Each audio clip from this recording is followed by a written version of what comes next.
Hai guys, salam NKRI. Ketemu lagi di podcast Ngombe, Ngobrol bareng Benny. Nah, kali ini saya akan mengangkat satu hal yang berbeda dari yang dua podcast sebelumnya. Teman-teman, katanya Indonesia mau tidak mau akan menghadapi Indonesia Emas 2045. Ada 3 hal yang harus diperhatikan. Yang pertama adalah pembangunan infrastruktur fisik. Dan saat ini sudah dikerjakan dengan luar biasa. Dan yang kedua, kemudian adalah pembangunan infrastruktur sosial. Ada kondisi-kondisi masyarakat yang harus kita rekayasa sedemikian rupa sehingga kondusif untuk membantu mengembangkan Indonesia maju. Dan yang ketiga adalah pengembangan sumber daya manusia. Satu hal yang tidak boleh dilupakan dalam pengembangan sumber daya manusia adalah bagaimana memunculkan semangat tangguh, punya jiwa yang tangguh, tidak gampang menyerah untuk generasi muda yang menghadapi Indonesia Emas 2045. Nah, pada kesempatan kali ini kita akan punya tamu istimewa. Ini salah satu lokal champion juga di Semarang nih saat ini, Pak Ardityo. Kami berada di lokasi Resto Oti Fried Chicken, yang kalau orang Semarang kayaknya aneh kalau nggak pernah dengar Oti Fried Chicken gitu ya. Pak Ardityo, saat ini kita sedang siang hari, jadi selamat siang Pak Ardityo. Selamat siang Pak Benny. Masih percaya NKRI harus dijaga utuh ya? Masih. Oke. Selalu. Oke, Pak Ardityo. Pak Ardityo, ini menarik nih. Tadi ya saya sampaikan bahwa semangat kewirausahaan itu salah satu yang harus didorong dan membantu Indonesia Emas 2045. Nah, ini teman-teman Gen Z nih ya, generasi Z ini katanya, wah kalau lagi kumpul-kumpul gitu, setidak-tidaknya kalau mereka tidak ke lokasi resto ini, mereka order Pak, di rumah untuk ngobrol berlama-lama gitu. Kayak katanya beda. Wah, Oti ini luar biasa gitu loh. Nah, saya pengen tahu nih, ini namanya saja sudah unik nih, Oti gitu ya. Mungkin bisa cerita sedikit Pak, Oti itu kenapa sih kok muncul Oti dan segala macam? Waduh, kalau sebenarnya sih nggak ada yang gimana-gimana ya Pak. Jadi bukan karena mimpi tiba-tiba muncul ya, nama. Oti sebenarnya nama panggilan saya. Oh gitu, iya. Saya sama Pak Benny kebetulan kan satu alma mater di Loyola. Di Loyola, ya benar. Ya tahu sendiri kalau teman-teman Loyola kan suka kasih nama panggilan saya. Oh iya. Jadi nama saya itu Ardityo.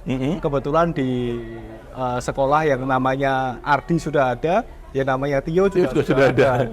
Terus teman saya iseng, sudahlah kamu saya panggil Oti aja. Dibalik gitu ya, Tio-nya dibalik jadi Oti. Ya udah, terus itu nama panggilan saya dari SMA sampai sampai sekarang. Terus ternyata bawa hoki ya? Ya, terus waktu saya ada rencana buka bisnis ini, kasih nama apa ya? Kalau fried chicken itu kan soalnya sudah banyak kan Pak? Iya. Yang namanya fried chicken belakangnya tuh terlalu banyak. Jadi waktu itu saya cuma mikir, kalau namanya harus apa FC lagi itu kok kayaknya tuh udah kalah sama yang lain ini. Ya kan? Jadi saya cuma mikir nama yang orang gampang ingat, disebutin gampang. Ya udah, nickname saya aja. Oh, ini langsung personal brand-nya juga. Langsung Oti Fried Chicken. Oke. Terus gimana, kapan sih mulai muncul nih Oti ini? April 2015.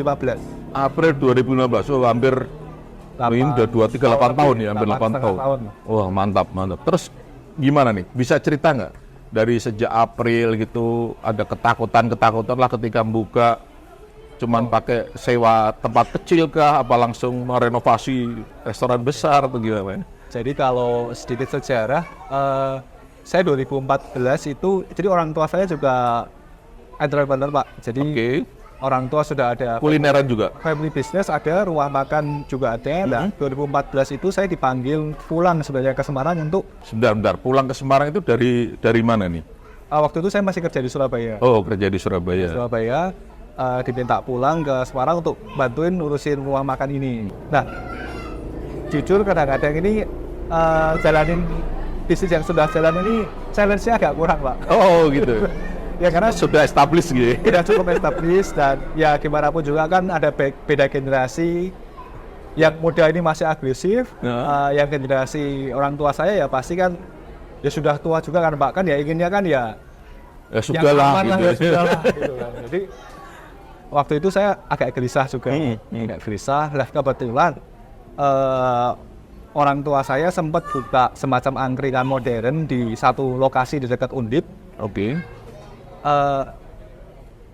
Sayangnya kurang berhasil, jadi sudah ditutup. Oke, iya. Ditutup, tapi sewa tempatnya itu masih sisa kalau nggak salah 3 tahun, Pak. Oke. Jadi saya cuma mikir simpel aja. Tempat ini kalau nggak diapa-apain sama aja kita sudah buang uang. Sayang gitu. Daripada sayang, gimana kalau saya tak berkreasi di sini. Nah, jadi terus itu mulai dari situ ya cari apa istilahnya, apa ya, bisnis apa yang saya pakai di sini. Oh, masih Ya. menebak-nebak tuh ya, masih menebak-nebak. Ya, masih cari inspirasi kanan kiri, coba bisnis modelnya. Nah, terus akhirnya Tanya dukun itu. Udah ya. ya, sampai akhirnya ketemu konsep Otif Fried Chicken ini. Oke. Ya. Ya, kalau tadi tanya pertanyaannya ketakutan, ya jelas takut, Pak. Karena tempat outlet pertama saya kan di dekat Undip itu, jujur kita ngomongkan 2015 itu tempatnya sepi. Oh, masih Satu sepi dan sudah sempat bangkrut juga. Iya. Jadi kan waktu saya mau mulai itu ya, aduh, ada perasaan takut gagal juga. Jadi waktu itu ya, untuk mengurangi resiko, saya ya modal seminim-minimnya. Benar-benar masak itu, kalau sekarang kan masak pakai deep fryer ya, Yeah. wis wah, alatnya keren lah. Iya. Kalau dulu ya masaknya pakai wajan. Gitu ya. Jadi ya untuk mengurangi resiko lah. Kalau ketakutan banyak sih, Pak. Tapi jangan-jangan itu wajahnya malah otentik gitu. Rasanya jadi otentik gitu ya. Tapi agak susah kontrol kualitasnya. Oh, pakai iya, wajan kan, iya. Suhu Panasnya nggak jelas gitu ya. Kebetulan kan saya teknologi pangan ya, jadi Iya. bisa paham lah at least. Ada hitung-hitungannya gitu ya. Ya, ada hitungan suhunya lah. Gitu. Tangannya dimasukin itu, oh panasnya cukup gitu. Kalau belum kopong, Kalau belum belum panas ya, Pak. Oke, ada ketakutan-ketakutan lain yang muncul yang membuat kemudian gimana ya? Ini lanjut nggak gitu? Wah, kalau kita ngomongin ketakutan ya banyak ya, Pak. Sampai hari ini pun ketakutan itu ya selalu menyertai hari-hari saya. Ya. Oh gitu ya. Tapi katanya kalau nggak ada fear semacam itu, adrenalinnya nggak muncul.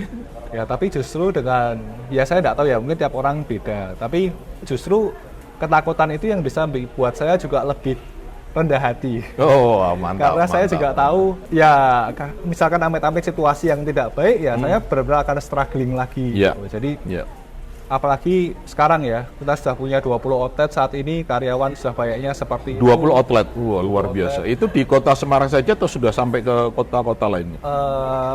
masih dekat-dekat sih, Pak. Kayak Kudus, Ungaran, Jepara, Salatiga, Ungaran gitu. Wah ini sudah mulai grider Semarang ini. Iya. Kalau sudah sampai ke 50 km, 60 km dari pusat kota Semarang itu udah grider Semarang gitu. Iya. Semarang Raya gitu ya. Oke. Ya pelan-pelan lah. Iya. Karena kalau kita bisnis ini kan nggak menentu ya. Jadi kalau pertanyaannya ketakutan itu jujur banyak ya, Pak. Misalkan waktu ya namanya omset juga kan nggak selalu. Ya kita pengennya semuanya selalu Stabil terus. stabil naik. Dan naik, stabil naik. Tapi kan ada juga outlet-outlet kami yang masih belum perform. Harus dievaluasi lagi gitu ya. Ada juga waktu online itu, dulu waktu 2019, 2020 kan online kenceng ya, Pak. Iya. Bakar uangnya kan kita omset itu kayak nggak usah ngapa-ngapain omsetnya naik gitu. Gitu ya. Karena omsetnya dari mereka. Iya. Semakin kesini mereka mulai kurangin bakar duitnya kan, omset online-nya turun itu drastis. Nah untungnya ya kita terus berusaha naikkan omset yang di offline-nya sehingga ya masih relatif baik lah. Oke. Jadi sekarang gini ya, mainnya dua gitu, begitu offline dan online gitu terus sih. Ya. Artinya emang kayaknya semua bisnis, semua usaha mulai menjadi seperti itu ya. Cuman saya untungnya saya memang tidak terlalu ketergantungan dengan online. Oke. Teman-teman saya yang katakanlah omsetnya 90% dari online itu ya wah pusing sekarang. Tantangannya mereka mungkin 10 kali lebih berat daripada saya. Iya, karena nature bisnisnya online mungkin. Iya. Kalau ini kan masa makan ayam hanya virtual gitu kan nggak enak. Mereka mungkin beli take away ya banyak, tapi kan karena kita tempatnya juga cukup luas dan ya ketemu ngobrol sama teman-teman juga enak. Kayaknya ada kerinduan semacam itu. Ya, betul. Artinya bukan hanya sekarang ini kan ke resto, ke rumah makan, ke kafe itu kan bukan hanya sekedar makanannya gitu ya. Betul. Tetapi juga ketemu orangnya. Ya, tapi kalau di OT komplit kok. Sudah makanannya enak, ketemu teman lagi gitu, bisa ngobrol lagi. Amin, Pak. Terus kira-kira Pak, kalau lihat dari gini ya Pak Abdito ya, apa nih tantangan yang terbesar yang kira-kira diprediksi gitu ya? Saat ini kan katanya ya tadi ya, tahun depan tahun politik, mungkin juga ada kondisi yang tidak stabil lagi, kan selalu akan mempengaruhi juga kan, sedikit banyak lah. Tapi saya nggak tahu apakah di kulinerannya OT ini juga akan punya dampak yang cukup besar ya. Kalau saya sih percaya Pak, kalau untuk kuliner terutama OT ini sendiri kan menyerangnya lebih ke makanan sehari-hari, ya kan. Ya. Jadi memang bukan sesuatu yang misalnya hit and run atau yang musiman gitu. Ya. Jadi tantangan terbesar kami sebenarnya lebih ke gimana kita bisa menyajikan produk kami ini dengan kualitas yang standar dan baik 24/7 lah. Tantangan paling besarnya tetap ada di sana nih Pak. Gitu ya? Yaitu pengaruh ke gimana kita ngatur sistemnya, SDM-nya, gimana kita berkompetisi dengan bisnis lain yang serupa. Karena kalau kita ngomongkan tren ke depan, memang betul mulai ada pergeseran tren ke makanan sehat, healthy food.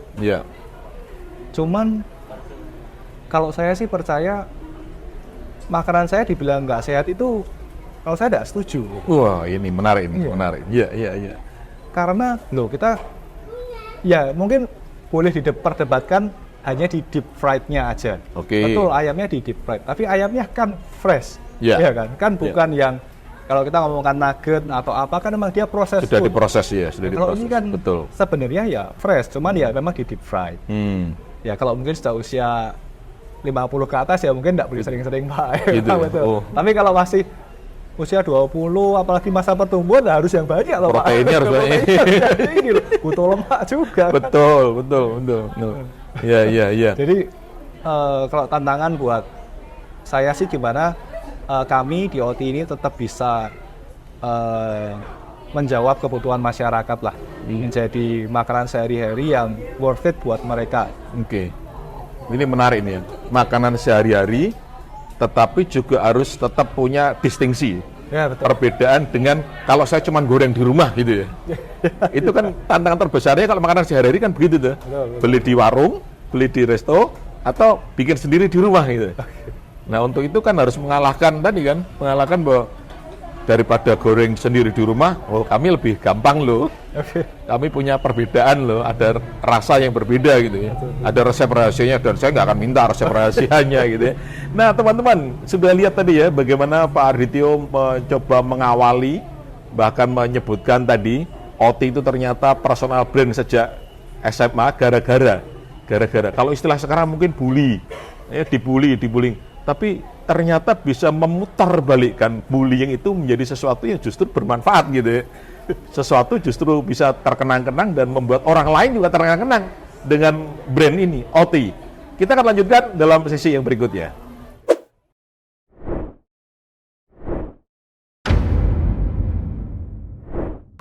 Guys, ternyata membuka sebuah usaha dan mempertahankannya itu bisa up and down juga, jatuh bangun juga gitu ya.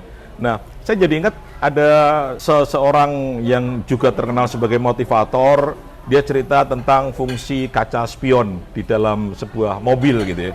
Ketika kita mengendarai, betul kita harus menatap ke depan, tetapi sesekali kita harus juga ngelirik ke kaca spion, entah yang di kanan kiri ataupun yang ada di tengah.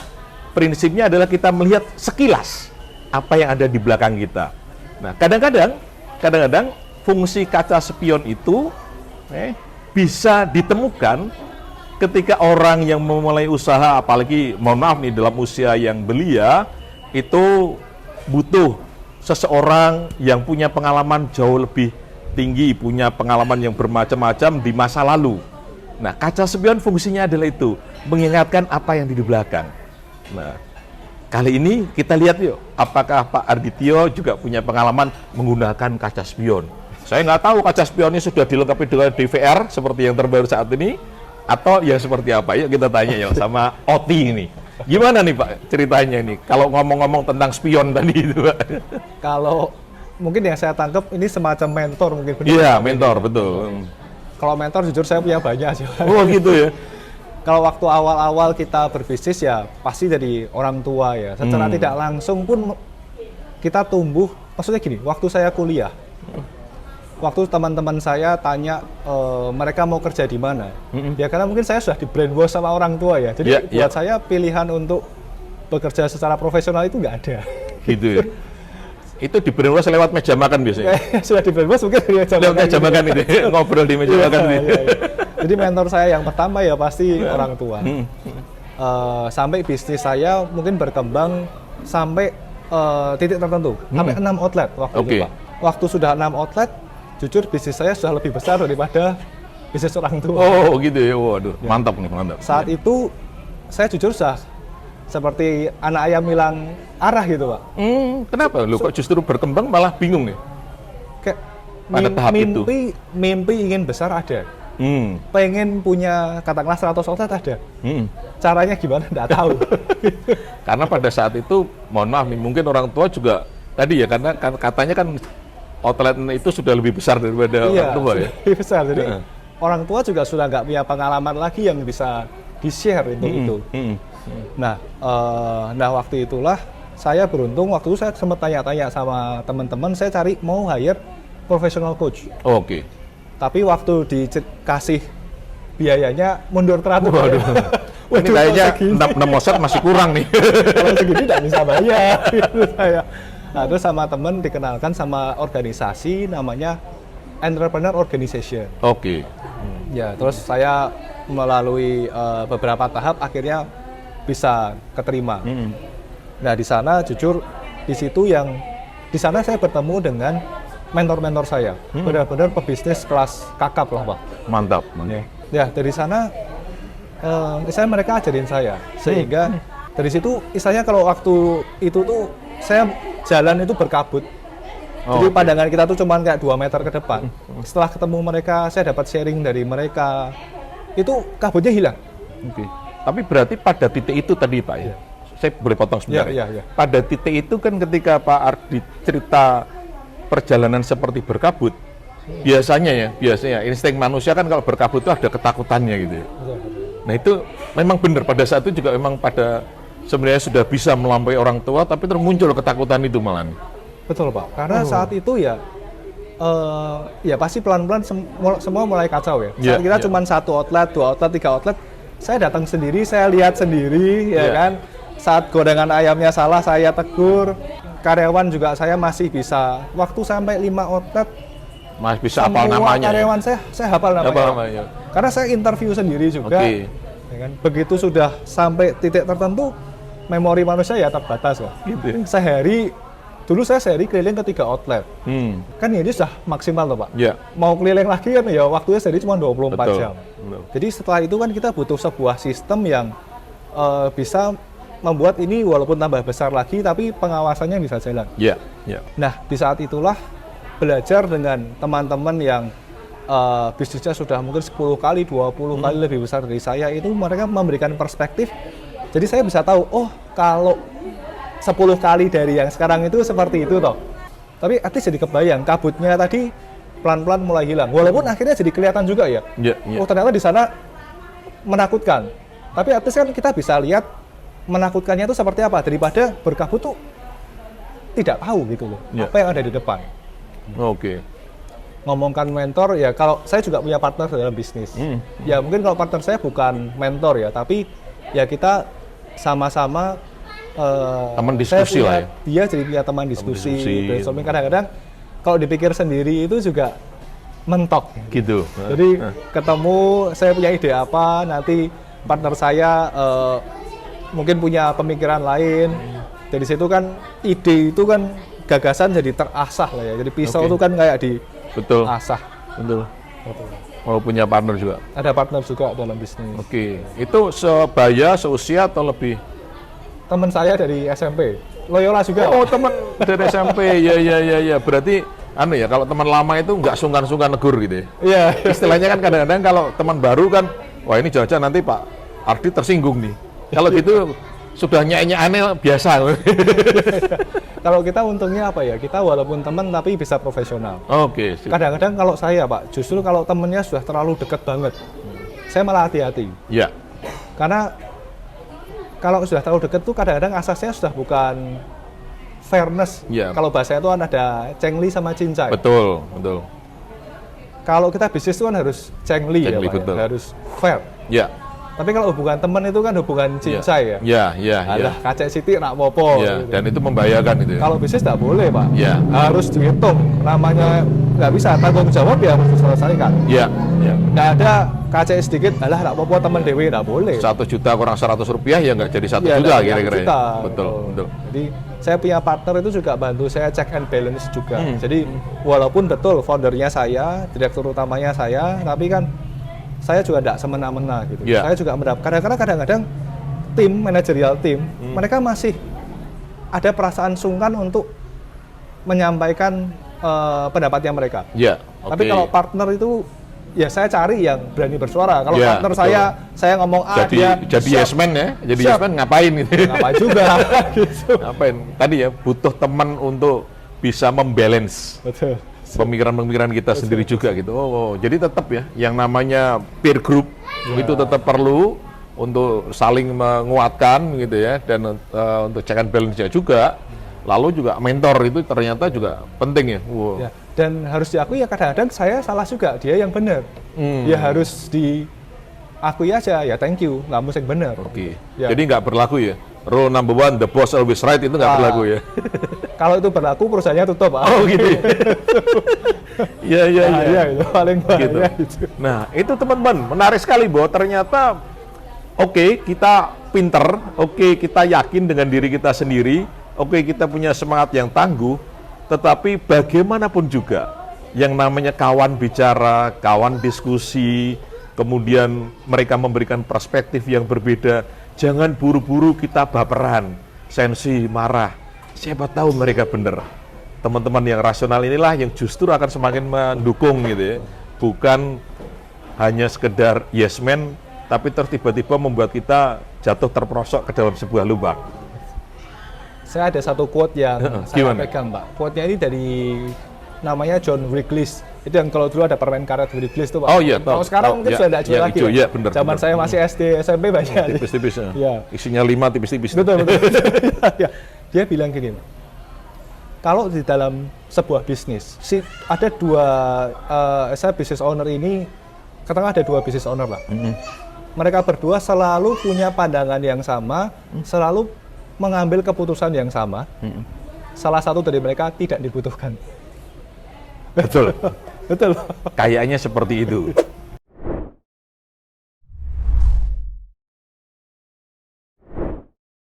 Ternyata seru juga ya ngobrol dengan pemilik OTI Pak Ardityo. Tapi saya merasa haus juga nih. Boleh saya coba Pak? iya, Ini coba. kopinya seru nih. OTI kopi gue. Ya. Berarti bukan kopi lo, kopi gue. Makanya gue minum.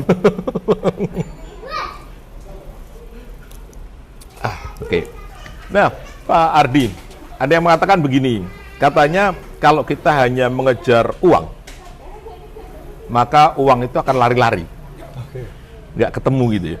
Tetapi kalau kita memunculkan sesuatu yang lain, maka orang lain itu akan merasakan sisi positifnya dan uang akan datang sendiri. Kayak anak kecil gitu. Kalau kita lihat anak kecil, terus dia lagi lari-lari, kita kejar, wah anak kecil semakin senang tuh lari-lari terus. Tapi kalau kita diem, tapi kita amati, itu anak kecilnya malah mendekat gitu. Nah, saya nggak tahu ya tadi ya, ketika pertama kali buka OTI pasti pengen untung pastilah, semua usahawan pasti pengen untung. Tetapi kan juga ada sisi positif di luar cuan itu sendiri gitu. Ada hal lain gitu ya. Misalnya tentu saja ada sisi sosial yang ingin coba ditawarkan oleh OTI yang tidak sekedar cuan. Ada nggak kira-kira yang seperti itu gitu? Ada Pak. Mungkin tadi memang belum saya sebutkan ya. Waktu saya mencari ide bisnis, itu kan kita juga mencari, kita mencari permasalahan lah yang ada di masyarakat. Oh jadi ilmiah banget nih ya. Jadi waktu itu saya coba survei, ketemu Pak. Kita ngomongkan ayam goreng ya. Ya. Waktu itu tuh hanya ada dua kubu yang cukup ekstrim. Antara yang sudah brandnya internasional, nasional yang memang kualitasnya baik, tempatnya bersih, tapi harga juga pasti relatif lebih tinggi, ya kan? Sama sisi ekstrim satunya, Pak, benar-benar jualan yang murah, tak murah-murahin, gitu ya. Nah, saya melihat itu harganya itu ekstrim, bedanya jauh sekali. Yeah. Saya melihat ada masyarakat itu di tengah-tengah ini yang kebingungan, Pak, kayak kejepit mereka. Mau beli yang ini kok mahal, sayang uangnya, ya termasuk saya juga, gitu. saya dulu. Tapi mau beli yang sini kok, ya kok kurang happy, karena mungkin ya tempatnya pasti kecil, mungkin cuma gerobakan, rasanya mungkin kurang maksimal, ya karena memang ngejar semurah-murahnya. Nah, dari situ target pasar kita memang kita yang di sana. Harga masih jauh lebih murah daripada yang paling mahal. Dibanding yang paling murah mungkin kita lebih mahal ya 3.000 4.000 rupiah. Ya.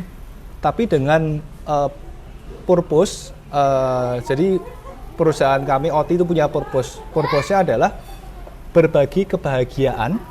Berbagi kebahagiaan lewat makanan enak yang terjangkau oleh seluruh rakyat Indonesia. Wah, mantap nih. Sudah bahagia, enak, terjangkau lagi. Wah, 3 hal penting utama ini ya. Bahagia, enak, terjangkau. Wah, mantap nih 3 hal nih. Iya. Oke, jadi buat kami orang buat berbagi kebahagiaan itu kan bisa banyak ya, Pak ya. Iya. At least kami melakukan porsi kami dengan lewat makanan. Oke, sisi itu yang digerak. Sisi itu. Ya. Jadi kami benar-benar berusaha gimana makanan kami ini dengan kualitas standar yang sangat baik, tapi kita bisa efisien sehingga harganya pun pasti bisa dinikmati oleh seluruh penduduk Indonesia. Nah, selain itu juga tadi sempat dibahas distingsi ya. Ya. Kalau saya mungkin ngomongnya unique selling point. Oke, unik ya. Kita ngomongkan 2015, Pak. Itu namanya ayam goreng crispy ini kan yang bawa dari Kentucky ya. Oke. Ya. Dimakannya ya pakai saus tomat, saus sambelnya ala orang Eropa mungkin ya. Nah, di sini saya istilahnya sambel aja mungkin hanya ada di Asia nih. Betul. Nah, di situ kita coba membawa kearifan lokal. Kan? Oke, mungkin ayam gorengnya yang ala Kentucky, saus-sausnya ala Indonesia. Makanya kan kita ada sambal terasi, ada sambal bawang, lombok ijo, ada. Ya, ini berarti membawa kepada pengalaman sensori baru ini ya, di lidah kita gitu ya. Dan saat itu belum ada, Pak. 2015 kita sejauh yang saya tahu kita yang pertama dan ya kita yang pertama untuk mengkombinasikan ayam goreng crispy tadi dengan sambal-sambal lokal. Iya. Artinya melihat ada ceruk pasar yang cukup besar di tengah tadi, tetapi juga nggak sekedar ceruk pasar berdasarkan tadi ya 2 ekstrem itu, tetapi memberikan unique selling point juga gitu. Apa? Sambelnya macam-macam loh. Kalau di sana kan cuma 1, masa enak sih sambel cuma 1 gitu.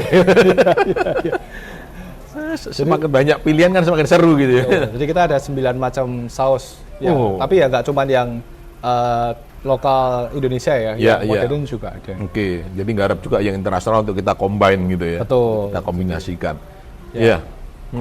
Terus tadi ya, bahwa kan tidak hanya perkara enak tuh tadi, kebahagiaannya kan juga karena terjangkau harga ya, tetapi juga tadi bahwa ternyata kan yang sempat disebutkan Pak Ardityo, gimana mau menikmati, cuman gerobakan gitu ya.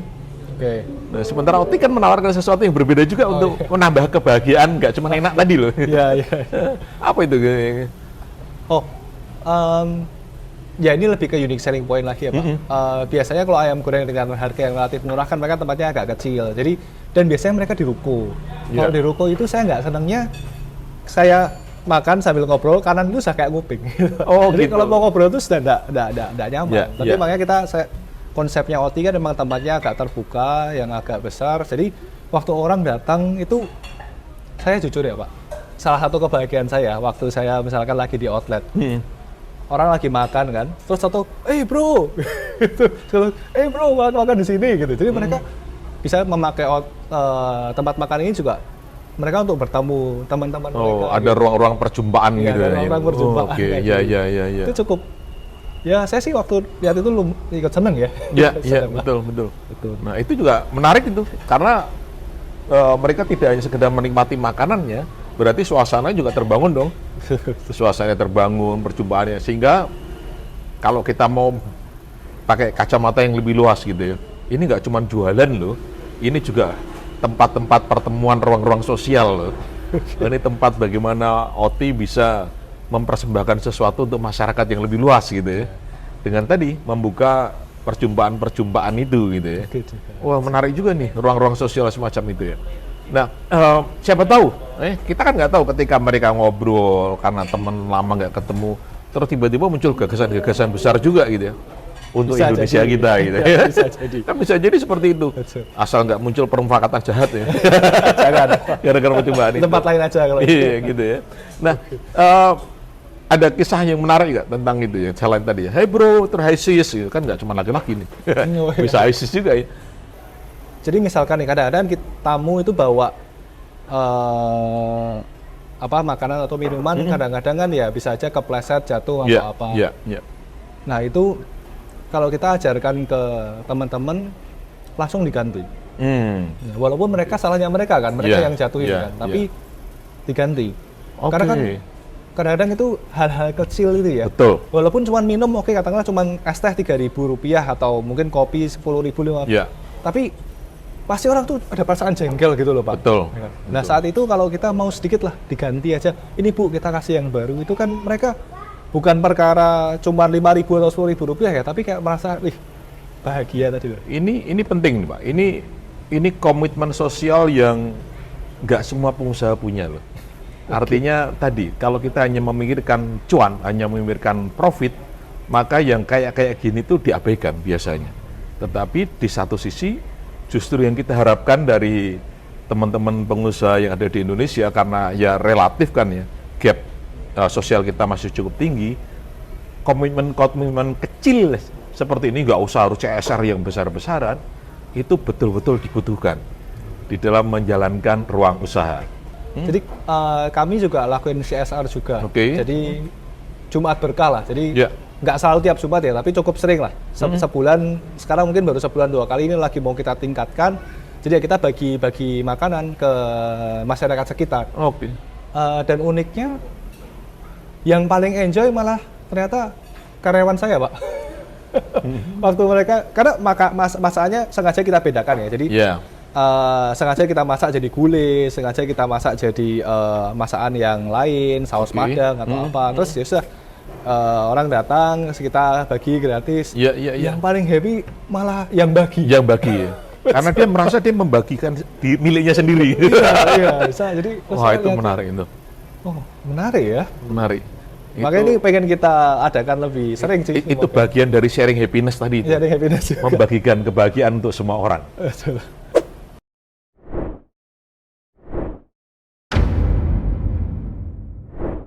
Indonesia Emas 2045 dikatakan masih jauh, kelihatannya masih jauh. Tapi kalau dihitung-hitung, sekarang sudah di penghujung tahun 2023. Tinggal sebentar loh. Nah, salah satu katanya, tantangan yang juga cukup besar, itu adalah hadirnya dunia digital yang masuk ke dalam segala sisi kehidupan kita. Termasuk ya, perbisnisan, termasuk dunia kuliner. Ada marketing di situ, ada digital system, model seperti itu. Nah, pertanyaannya adalah, kalau saya hanya jual tadi, yang menurut istilah Pak Ardityo adalah makanan sehari-hari, mosok sih ya terpengaruh, mosok sih saya harus masuk juga jualan ayam virtual gitu ya. Ya. Gimana nih Pak Ardi? Ada sisi-sisi menarik nggak ya untuk yang digital marketing, model seperti itu? Kalau khusus digital marketing, saya jujur nggak expert di sana, Pak. Iya, nggak apa-apa. Tapi pengalaman kalau aja kira-kira kita yang ngomongkan marketing, yang saya bisa sedikit share, yang saya pelajari juga masih banyak, mungkin kurang tepat di pebisnis yang masih awal. Kadang-kadang teman-teman itu arahnya belum jelas. Core customer-nya itu nggak tahu. Jadi saya kasih cerita aja, Pak, langsung. Jadi 10% dari customer-nya OT, kita kan survei ya. Ya. 10% dari customer kami itu sebulan bisa makan lebih dari 10 kali, Pak. Oh, di OT. oke. Iya. Ya kan? Otomatis sebenarnya kalau kita ngomongin core customer, kita tuh antara usia 18 sampai 30 tahun, Pak. kalau katakanlah ya, yang usia 40, 50 mungkin makan OT iya. Yang sudah berkeluarga makan iya. Tapi mau seberapa sering? Oke. Tapi kalau anak-anak teman-teman mahasiswa kan mereka nggak masak pasti ya. Iya. Ya kan maunya mungkin yang simpel ketemu teman. Iya. Nah, jadi satu customer tadi katakanlah mahasiswa bisa sebulan 10 kali, 15 kali ke OT. Oke. Tapi tapi customer yang katakanlah sudah berkeluarga yang usianya mungkin 50 tahun 50 atas. tahun, ya mungkin sebulan 2 bulan sekali makan. Yang sudah takut kolesterol. Iya, yang udah rutin cek darah.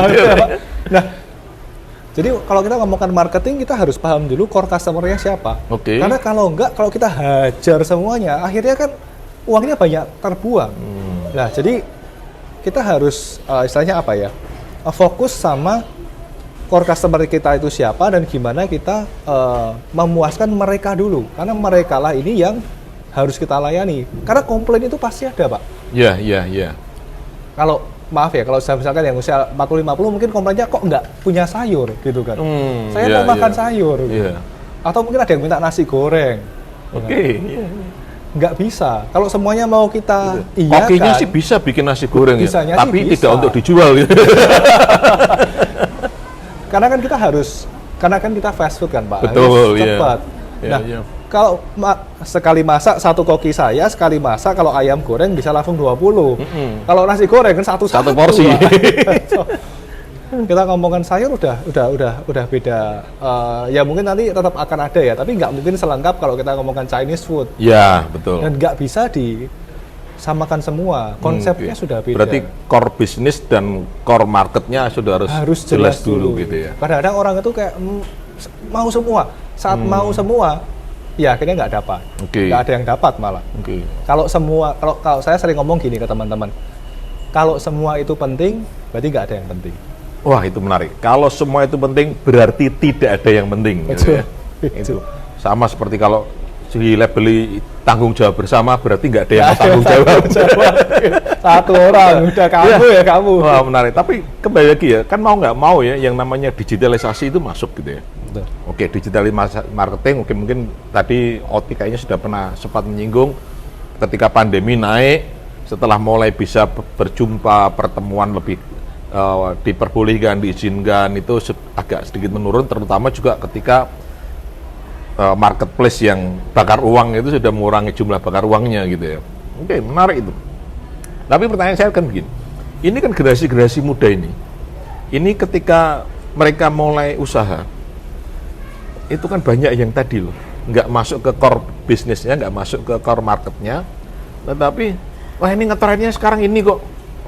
Nah, padahal yang ngetren itu seringkali adalah yang tadi dunia digital yang seolah lebih indah gitu. Kalau saya dibuat dengan kamera 360 itu kan gantengnya jadi super gitu. Padahal hasilnya elek banget gitu ya. Misalnya seperti itu gitu. Itu gimana caranya untuk memberikan semangat kepada generasi muda ini, Pak Ardi?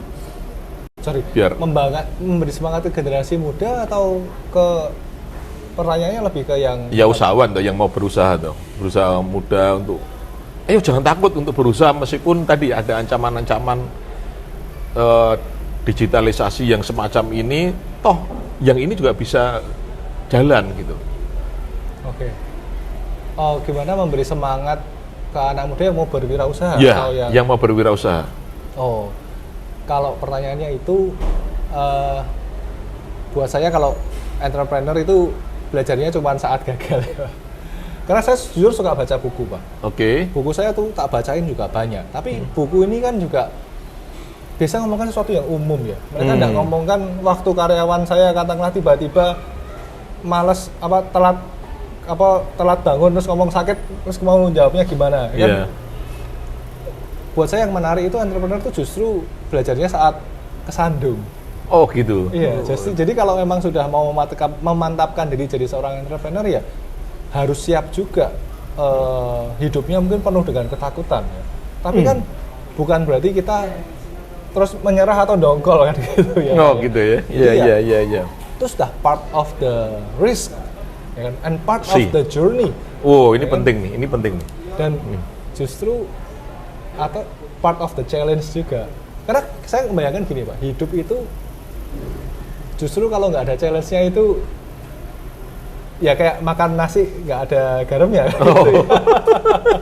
Justru yang membuat kita hidup itu kan challenge dan strugglingnya sebenarnya. Jadi ya kalau buat saya walaupun ngomongnya mungkin gampang ya, dinikmati aja. Tapi ya kalau boleh jujur ya, ada saat-saat dimana itu Stres betul gitu. luar biasa. Stres gitu betul ya. gitu ya. Tapi ya kalau saya sih ya dijalani aja. Karena saya lebih takut saya nganggur dan nggak ngapa-ngapain daripada Nah, itu penting itu penting. saya bayangkan nganggur nggak kerja kayaknya malah cepat mati ya. Iya. Oke, teman-teman. Saya rasa menarik nih ya apa yang dibincangkan pada podcast kali ini, bahwa ternyata memulai usaha itu memberikan harapan-harapan yang luar biasa, tetapi di sana sini itu juga ada kerikil-kerikilnya yang mungkin akan menyandung kita, membuat kita tersandung sehingga kita jatuh tersungkur.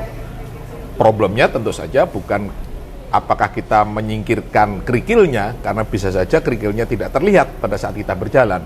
Tetapi yang utama justru bagaimana kita bangkit ketika kita sudah tersandung. Samalah bahwa semua mawar yang indah dan harum itu selalu memiliki durinya yang tajam. Ada risiko ketika kita memetik bunga mawar itu terkena durinya. Tetapi pertanyaannya, kita fokus kepada durinya atau kita fokus kepada orang yang kita cintai, yang ingin kita berikan mawar yang indah dan harum itu. Itu memungkasi pertemuan ini sehingga kita benar-benar berani mengambil risiko seandainya tertusuk duri, tapi demi orang yang kita kasih untuk bisa mendapatkan mawar yang indah. Jangan takut berusaha, jangan takut menjadi entrepreneur. Pak Ardityo adalah salah satu contohnya. Luar biasa, terima kasih Pak Ardityo. Terima kasih semuanya. Terima kasih guys.